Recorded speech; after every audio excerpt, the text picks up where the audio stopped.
Ladies and gents, boys and girls, welcome back to the Gobcast. We're out here with episode 77. We're getting pretty deep into this. You know, for a while, I wasn't counting, I wasn't remembering, but I'm back on track, dude. It's episode 77, and I know that for a fact. And today on the show, we have a very special guest, someone that I've been very excited to sit down with and chat with and learn a lot more about. We have someone that I think has been going hard for longer than most of us have even been alive. A man who still works and parties on the side at the ripe young age of 73. We have my former coworker at Cubis, Orson. How you doing, dude? I'm doing well. How are you? I'm living good. I got to say, you know, I've been really excited for this episode. I mean, we've known each other for a little bit, not a super long time, but it's been a while since I've seen you. It's been a while. I've been looking forward to this since we set it up. And I mean, I've heard a lot of stories about you, both you've told me some and Attila's told me plenty. And all I know is, like, you've lived through some interesting shit. Absolutely. Still standing. Still standing. And before we go any further into this, you know, you obviously don't have a lot of social media, and a lot of people watching this show maybe haven't gotten introduced to you before. Okay. And for all those people out there who are watching who maybe don't know who you are, how would you, like, introduce yourself to a stranger? I introduced myself as Orson Andre Green. Professionally, I've been in the field of quality, aerospace manufacturing, so worn all types of hats, all the way from inspector to manager to compliance officer, trainer, and hopefully, a good team player. I like that answer. You are a good team player. Wow. I mean, we worked together on some grinders. Yes, we have. Yes, and we have. You were a good team player for sure.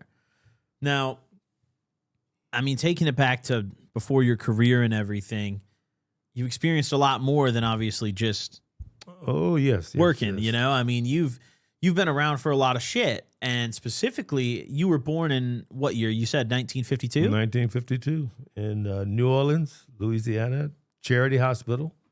That's where most folks that look like me were born during those times. I have 6 siblings, 3 sisters and 2 brothers. Yep. I'm sorry, 4 sisters and 2 brothers. Makes 7. It's a big family, and, dude. Yeah, big family, and we all love each other and happy when we see each other. So, does your family, like, live around here, or are they kind of spread out? It's kind of spread out now. Just to give you a little bit of early history, I think at the age of 9, December 27th, I'll never forget, it was 2 days after Christmas, my mother, she got up, I guess, to use the bathroom or whatever, and on her way back to the bed, she tripped and hit her head on the rail. It's a steel rail that ran along the side of beds back in those days. Anyway, we called the ambulance, and Baton Rouge General was no more than, I'd say 5 minutes driving. That's the local hospital? Yes, the local hospital. Yep. And this is 1963. So things hadn't really changed that much in the South at that point in time. This was before the Civil Rights Movement had really happened. Exactly. Yeah. Exactly. And when she arrived at the Baton Rouge General, they told her that they could not admit her there. She would have to go to Charity in New Orleans, Louisiana, which was 80 miles away. Now, this is an aneurysm that could have been taken care of and she would have been fine. But the 80-mile trip, she died on the way to Charity Hospital. And for a long time, I had a real serious resentment of white people because I feel they did that to my mom. Yeah. And I mean, it's I'd imagine it's hard to see it any other way at that time. You know? Well, yes, especially as a little kid, you know. I later was able to get a full understanding that that type of anger and hatred wasn't doing anything but damaging me. Yeah. And I didn't want to hurt me, thinking I'm hurting somebody else. So I was able to put that aside. That was, one of those things. Well, continuing on with the story, that left my dad with 7 kids all of a sudden. Yeah. And that's a huge burden. Oh, yes. And I do believe 1 year later, I think because his heart was broken and he died. Wow. So now there's 7. How'd he pass? I believe he had some illness from his time serving in the Navy. Oh, shit. It was almost like an ulcer, but something else. I don't know what type of chemicals or whatever. Uh-huh. But that's what, along with the pain of losing his wife, and our mother. But down south at that period of time, as families were close together, they would, continue to raise the kids. Mm-hmm. And the way it was going to be set up, a few of us were going to go to my Aunt Mary's, a couple were going to go to my Uncle Willie's. But my aunt, whom my mother had raised her and her 2 sisters after their parents died, said, no, send those kids out here to California. They can come live with me. And at that time, she had one son, Gerard. She had one child of her own, and she was 27 years old. Damn, that's super young. 27 years old, yes. And to bear that much responsibility? Yes, exactly.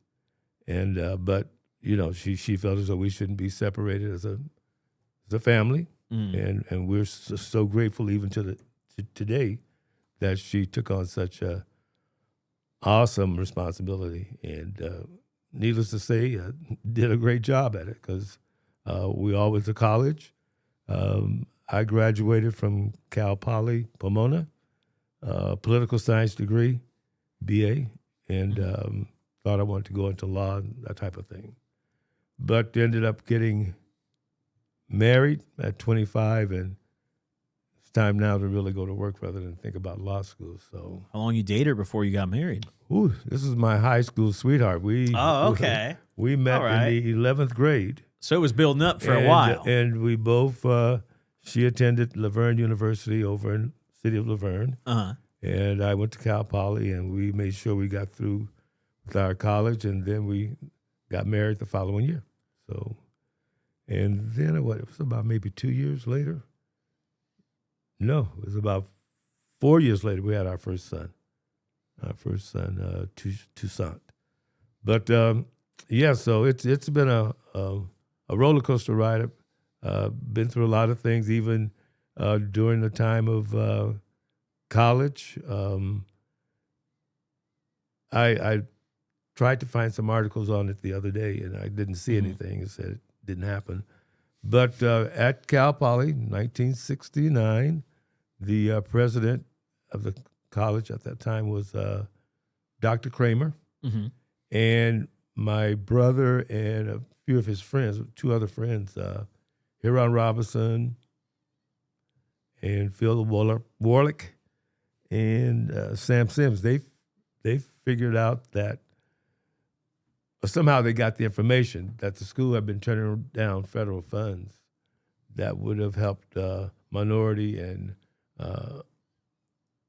lower income students come to Cal Poly. They were just outright declining that. They were from declining the this. It was the federal Wow. funds that were was being offered to not only Cal Poly but Laverne. There's a series of colleges called the Claremont Colleges. That's where Claremont Men's College is, and Pitzer and Scripps. Number of colleges in that one community. But anyway, after they talked things over, the agreement was that, okay, he would start to allow these funds to come in. And that funding began in 1970. I graduated from Ganesha High School in 1970. Let me back up to Ganesha High School. When we left Louisiana, it was in a period where they were starting to integrate the different schools. Okay, Yeah, segregation was ending at that point. Segregation, yep. And Brown versus the Board of Education ended up stating that separate but unequal is inherently unequal. Okay, and so they were doing grades by grades. They started with the 12th grade, worked their way down. And I think I was in the 7th grade at that time when my dad passed. So I would have been going to Capital Junior High, but instead we came to California, and I started junior high out there in Pomona called Marshall Junior High. Mm-hmm. And that was an experience because that was the first time I went to school with anyone that wasn't black. Okay? Yeah. So it was different, but needless to say, it didn't feel that much different. It was different in a sense. By the time be 4 years later, in the 11th grade, I ran for student body president, and I'd have known most of these fellow classmates only like 4 years, and ended up being elected vice president. But the person who was elected president, Kevin Lafferty, he ended up graduating midterm, which means I moved up to president, first African-American president student body president at Ganesha High School, which was an honor and quite a learning experience as well. That's got to be a huge deal at the time. Well, yeah. But the thing about it, Ganesha High School was kind of unique in that the mixture of students was about 30% Hispanic, 30% Black, and 40% Caucasian. So it was a pretty even mixture. Pretty even mixture, yeah. So even though it was an even mixture, I still needed the votes of some of the Caucasian students at the high school to make it even to the vice president level. Yeah. But that was quite exciting, and like I said, a learning experience. So after Cal Poly decided that they were going to start accepting the federal funds and allow some low-income students to come in, I graduated in June of 1970, and I think it was the end of June that same year. I'm trying to remember if it was June or July, but no, summer school started in June. I was living in the dorms on Cal Poly campus. Montecito was a dorm that I lived in. And for the first 3 quarters, they were on a quarter system rather than a semester system. But for the first 3 quarters, I made the dean's list as well. Damn. Which was, but I have to say, at that point, I hadn't begun to party that much. So I was either in the dorm or at the library on campus. So you were still taking stuff real seriously. Yes, at that helped me maintain that grade average.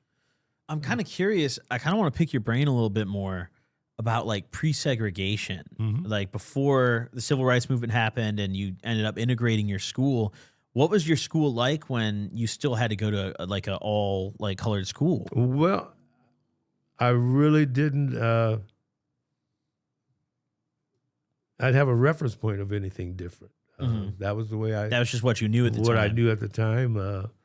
I went to what's called Eden Park Elementary School. That was quite an experience. And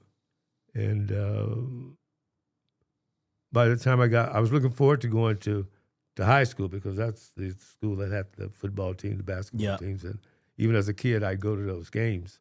So I was ready to skip junior high and go straight to high school. But yeah, you want to be a part of all that, right? There were several things that were. I don't recall much about the bus, but I do know that my mom, she shopped at the local market. It's called Food Town, and that was one thing I do remember because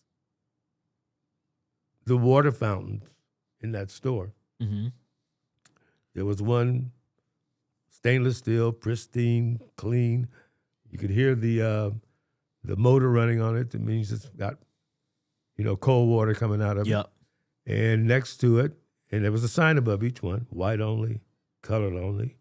And the colored one was a little porcelain knob turning regular water with rust running off staining the porcelain.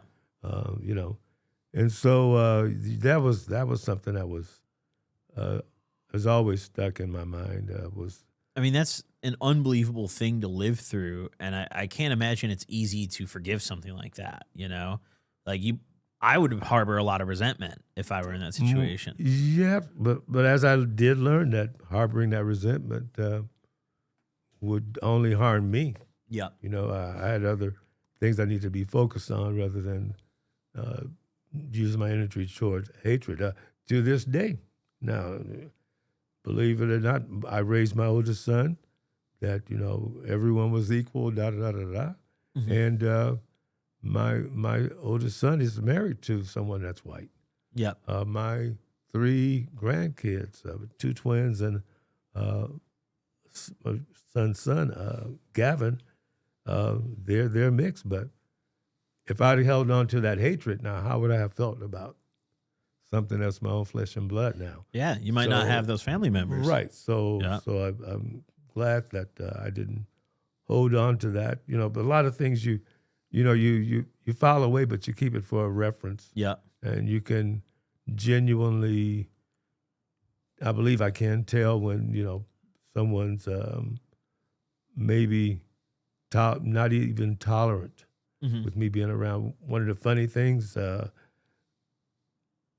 seemed like there were so many job interviews I showed up to. Mm-hmm. And because my name is Orson Green, when I would show up, they look and say, "Oh, you're Orson." And to me, that's always indicated that, oh, you weren't expecting a black guy to They're walk in surprised. here. Yeah, Mm-hmm. yeah. And but nonetheless,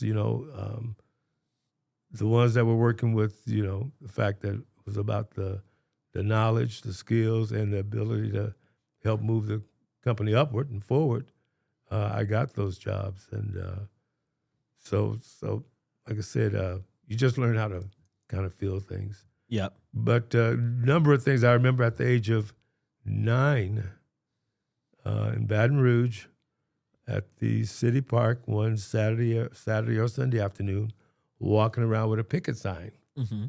because, black folks, or as they called us, colored, Yep. could not swim in that same swimming pool with white kids. Wow. Yeah. And it's funny, I was listening to something the other day that they were talking about how even people, not a black and white type of experience, but people in an experience where there was even maybe, I don't know, maybe Irish or some other race,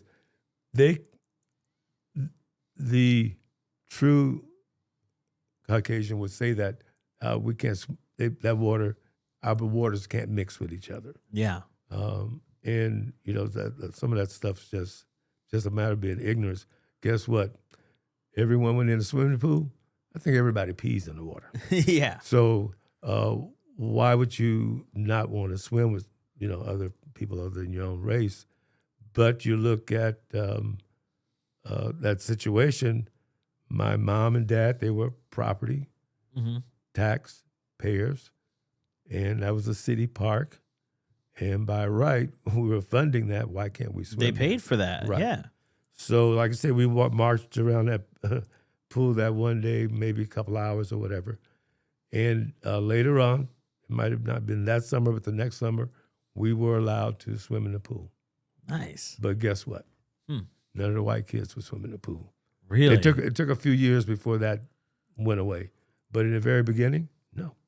They stayed away from the pool, but they were not.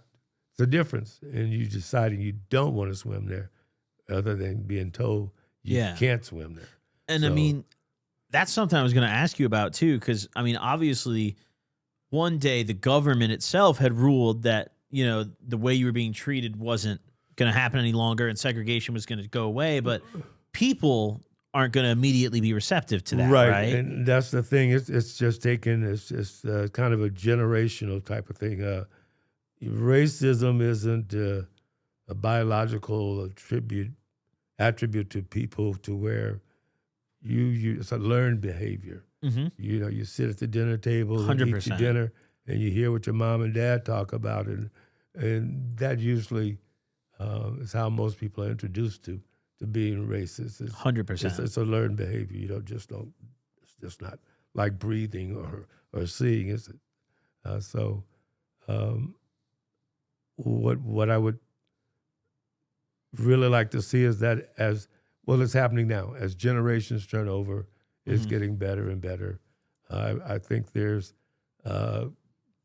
kids in there anywhere from 5 to 15 that have a whole better understanding because they've had the chance to interact. They got a chance to understand that, oh, that kid, he feels what I feel.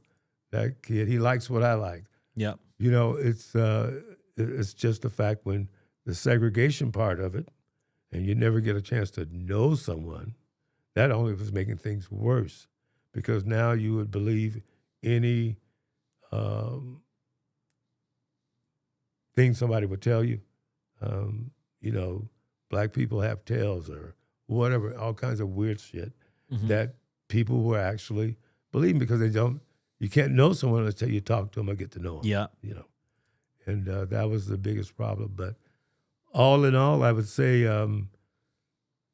you could not get me to live in Louisiana again ever for no reason whatsoever. I can't blame you after all that.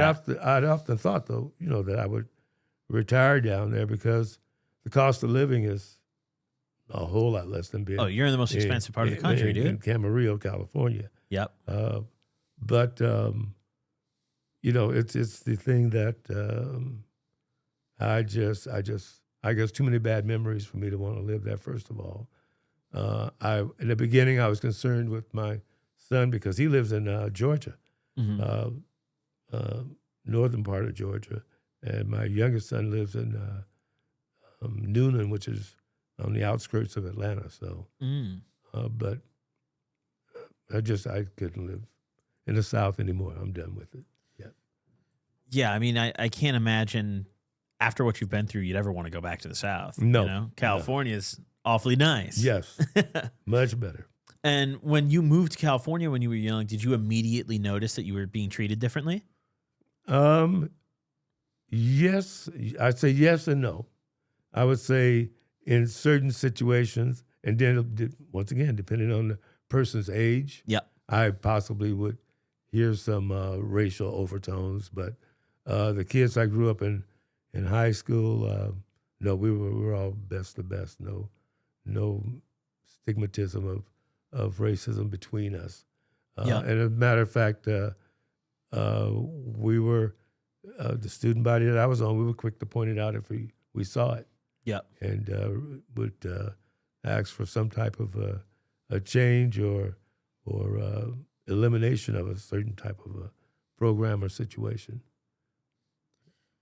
I mean, when you were young too, I'd imagine one of the even bigger things is like interactions with like people of authority were probably always pretty questionable, right? Like if you bumped into like a cop or like someone that like had any position of authority, they probably were treating you pretty poorly back then. Oh yes. And at that time too, with the Vietnam War going on, you had to have your driver's license or ID, and you had to have a draft card.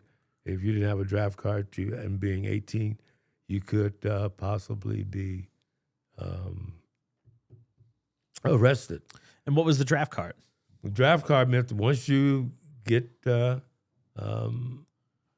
become 18, you went down to, I believe it was a DMV, or I'm not sure what it was, but you had to go and get registered for armed services.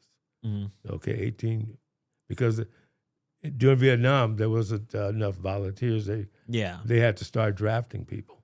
Now with me being going to Cal Poly, we were able to get things called student deferments. So the student deferment meant if you were attending a university, you didn't have to, your name doesn't go into the barrel of names that we pull for the draft. I think Nixon finally made the change that student deferments were no longer legitimate. Everybody was in the barrel. So I went to see the draft counselor on the campus, on Cal Poly's campus, and I told him my situation, more or less explaining to him, I have nothing against the Vietnamese people. They've never done anything wrong to me. Yeah. My battle right now is here in the U.S. This is the 60s. Yep. I didn't need to spend my time going over there. And besides that, I think part of my reasoning behind it, too, was at that time, Muhammad Ali had even refused to serve. And That inspired you? Right, that inspired me as well. I say, okay, Ali's not going. I'm on Team Muhammad Ali. So the draft counselor there asked me, had I registered yet? And I told him no. He said, well, don't register. If you don't register, they don't know you're out there. Mm-hmm. So I didn't register, even though probably some 6 months later in 73, Vietnam was more or less wrapping it up, a done deal. And I probably wouldn't have made it any further than the boot camp or something. But I just couldn't see me taking up arms against the Vietnamese. And I had so many things to, reckon with here in the United States. And hopefully some of them were solved and life is better for, many black folks. Well, Vietnam was a pretty fucked up war. And Well, yes, it was. It was. I've heard all types of stories of why, and people say Shell Oil Company, but it was something where it was about money. Yeah, and that was about it. And a lot of young lives, white, black, Hispanic, were lost during that war. Yeah, and I know I had several friends, two of which I could think of immediately, that when they came back, they were not right. Okay. Mm-hmm. That war had fucked them up. Yeah. What were they acting like when they came home? Well, they were just not themselves, as I recall them. Mm-hmm. They had different type of a disposition, maybe kind of stayed in more or whatever. But you're telling you're 18 years old, and all of a sudden somebody's going to put an M16 in your hand, and you go shoot and get shot at. Yeah. That's a kind of and during the highest point of the Vietnam War, we were just getting bodies over there as fast as we can. So yeah, no telling was it a real boot camp or was it just they were doing boot camp over there, going through the paces to get you going so you can go fight. And but it was a pretty messed up war. Yeah, my understanding is at that time, people of your generation, they didn't support that war. Not at all. Not at all. There was a lot of protests about Vietnam. A lot of protests. You ever partake in any of those? I maybe remember one or two things, but my protests would include the war, but it was also about civil rights and being able to live life like anyone else in America. So I would say not specifically, but, I remember Chicago 8. That was during the Democratic convention. I forget those guys' names. But they had a serious run-in with the Chicago police, and they all ended up being on trial because of some cooked-up charges to, just to try to put the kids down that were protesting the war.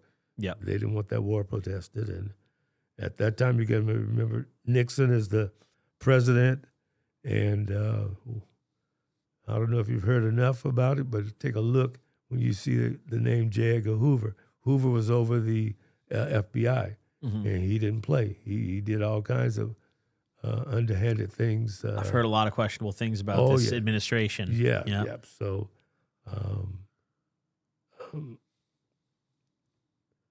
but anyway, the Vietnam War, we were all glad to see it end. The thing that did kind of bother me a lot was that because so many people didn't like it, a lot of the true heroes and soldiers that went over there and sincerely fought weren't treated the way they should have been treated. Yeah. You know what I mean? They risked their lives for this country, and then, because it was a bogus war. They Mhm. get the blame for it, and Yeah, and it's not you their know, fault. They just right? fought for No, the country. they you know? went over there to do their civic duty, and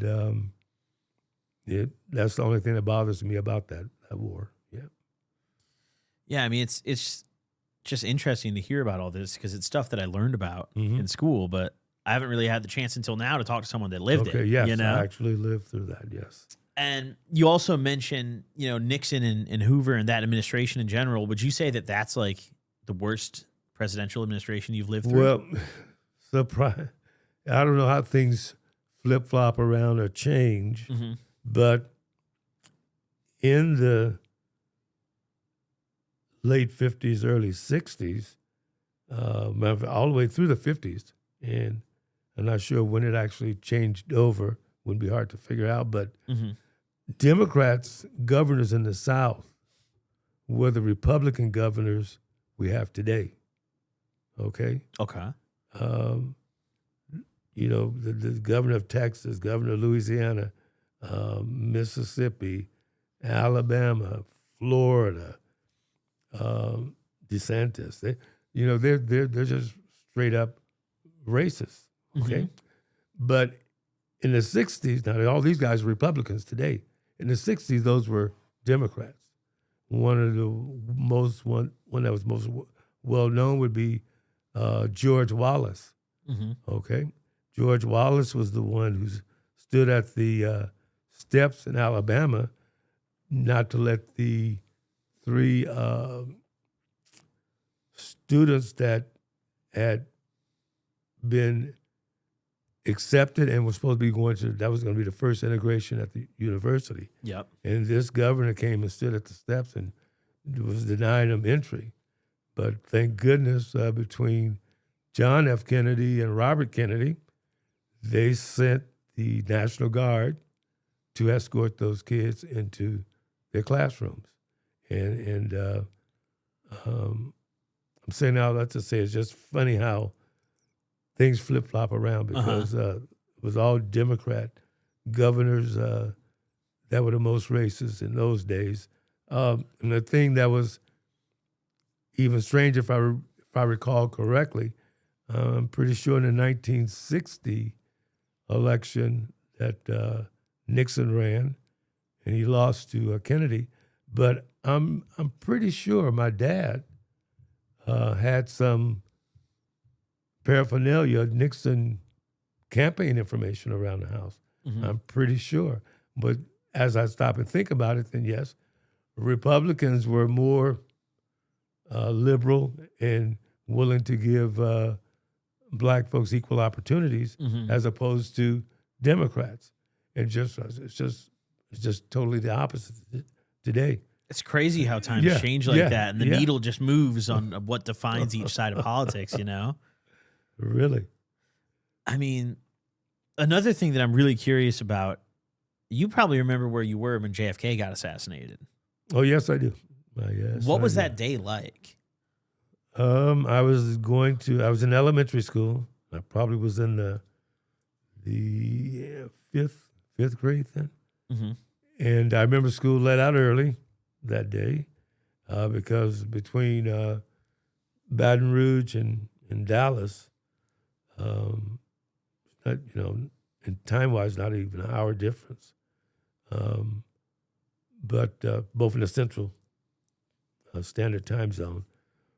So when it happened that afternoon, immediately, we're still probably 11 o'clock, 1 o'clock at our classes. But they let school out.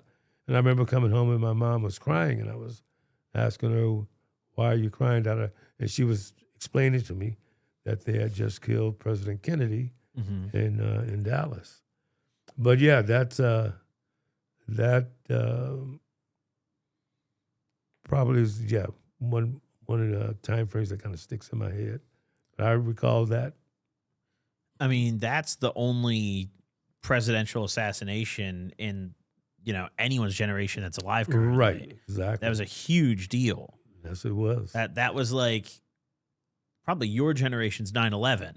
You know, Probably so. that's every like 30, 40 years or so, there's some crazy catastrophic event in America. You got JFK. Yeah. I was 2 years old for 9/11. So. Okay. But then there were two more to follow because that was 63 now. Go 5 years after that. And that's when both Martin Luther King, I remember where I was that day. He also got assassinated. Right. And JFK's brother, Robert Kennedy, killed locally here. I think it was called the Ambassador Hotel. I forget the name of it now, but it was called the Ambassador Hotel. It's where he was delivering his victory speech for the nomination. And Sirhan came through the crowd and shot him. But, those were another two that were back-to-back in 68. So the country was going through a lot. The 60s sound like an unbelievable decade. Oh, yes. Well, there's so much change and growth and, technology moving forward and people's beliefs and understanding moving forward is quite a different thing. It's easy for us to change technologies and move ahead when there's some of these things in people's mind only. In the way they view things and think of things without thinking about the other person and what they've been through or how's everything really with them. That moves a lot slower. And so still be some years yet before we get where we need to be as a nation, but there's a lot of work to do. And people just have to, I know it's good to be on top and feel that you're the shit and nobody else is. I guess that's the way Trump feels right now. But we really need to think about, everybody is somebody's mother, father, sister, brother, niece, nephew, significant other, and nobody wants any harm to them. So why would you want to harm anyone else? I think some point in time the U.S. will get there. Unfortunately, there are some cultures and places where people have already gotten there. And hopefully, we'll achieve that someday here. You think it's coming soon or what? I'd say I think it's at least a generation or two down the road. It's people are so hard to, like I said, see things from the other person's point of view. Yeah. It's a me, I world. And until that changes and people start thinking, the number of things they taught us in kindergarten, and it's called the Golden Rule. And that Golden Rule is do unto others as you would have them do unto you. So if you follow that rule, it's not hard to change the world when everyone follows that rule. Yeah. It seems like that rule is becoming forgotten. Yes. Oh, yes. Yeah. I see where in some southern states, they want to put the Pledge of Allegiance or the prayer on the wall for the kids to do every morning. And, there's already in the Constitution, separation of church and state. You can't not supposed to do that. That's breaking the Constitution. But to cover all of that, you could put that golden rule up. Yeah. And let everybody stare at that for a while and really. If everyone followed it, it would be awfully nice around here. Yes, do unto others as you have. Hey, nobody, unless you're kind of masochistic, nobody wants to be hurt. So why would you, inflict hurt? Yeah. So, I mean, after the 60s, you experienced a lot. I'd imagine the 70s were a much different time. 70s still, in the early 70s was still carryover from the 60s. Interesting. That was my first 2, 3, 4 years at Cal Poly, would have been in the early 70s. I remember leaving Cal Poly in 73. there had been a shooting by the National Guard down at this school that was not far from me in Baton Rouge. It was called Southern University. And Southern University was in a city called Scotlandville, but it was an all-black university. So when that shooting happened by the National Guard, all of a sudden, it's time for me to go to Louisiana. So I was able to get a ticket. I had plenty of relatives and places to stay once I got there. And the first day at the university, trying to get registered and get my classes and everything, I think it was the dean of students. I think the person was the financial aid administrator. I don't think I ever got to the dean of students. But anyway, his name was Finister. I'll never forget that. A friend of mine's father, as a matter of fact. And he told me that I wasn't allowed to come to Southern University because it was mostly the outsiders who had caused the problems and the riots and the need for the National Guard to come on the campus in the first place. And I think I was trying to explain to him, make him understand that I didn't leave Louisiana because I wanted to. It was because I had to. But now I consider this my home.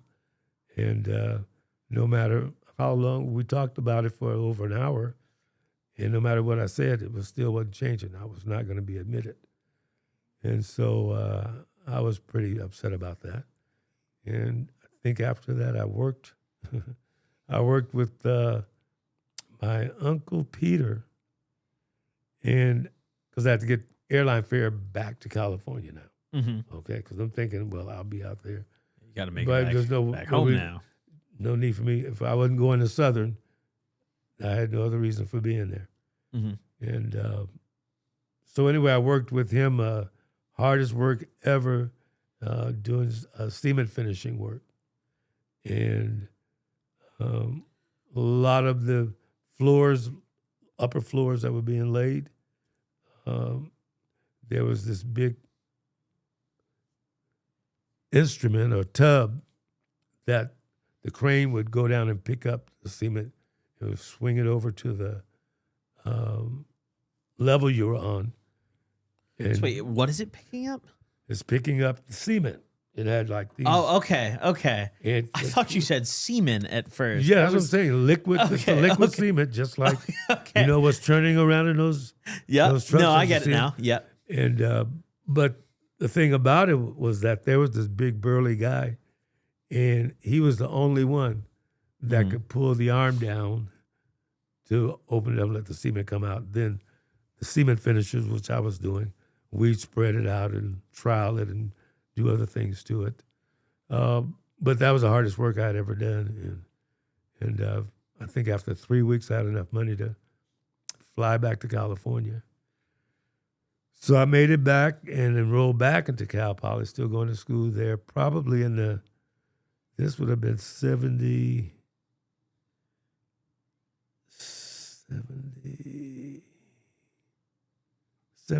or 77.